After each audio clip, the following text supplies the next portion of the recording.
Hi everyone. I believe we are at a precipice of freedom in Irish society.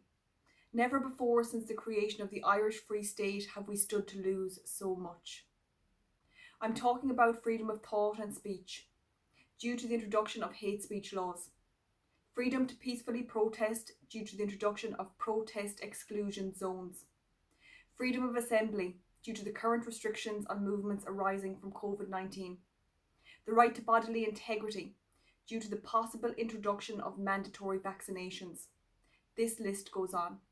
We can row back the tide on incursions into our freedoms, but to do this we must work together. So the purpose of this video is to ask for your help. I want to put together a library of legal advices and legal templates that we can offer to those who need them.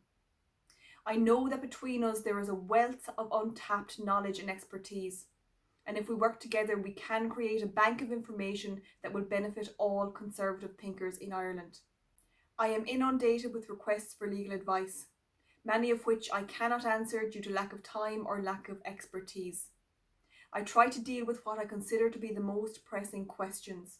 But if someone is asking a question, this question is very pressing to them.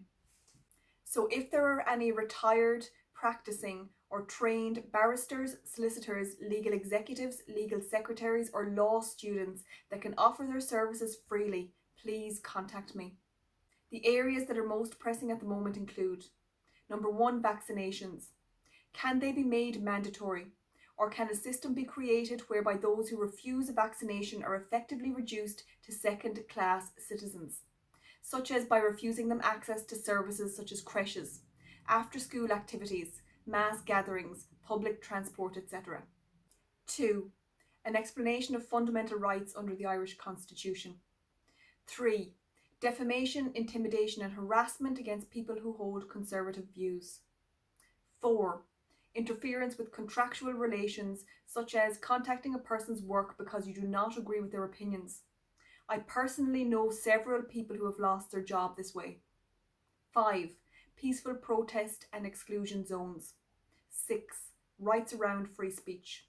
There are many other items we can add to this list, but the goal is to create a library of information that we can share with conservative political parties or groups, and people who have been victimised for holding views which others disagree with. This information would be presented in explanation papers detailing, for example, the law as it currently stands, including case law, any protections offered under the law, any discussion by government to amend the law, what an amendment to the law might look like, and avenues for legal challenge. I respect that many of you may be engaged in employment, and for this reason may be reluctant to offer your help, either due to time restrictions or due to fear of retaliation. In response to this, I say that I would respect whatever time you can offer. I absolutely appreciate that you are busy, and the only person that would have access to your identity is me, and I will not, under any circumstances, disclose it to any third party without your consent. So if you are concerned about the restrictions being exercised over our freedoms over the past 18 months, and you can assist in any way in creating this legal bank of information, please contact me and please share this video. Thank you.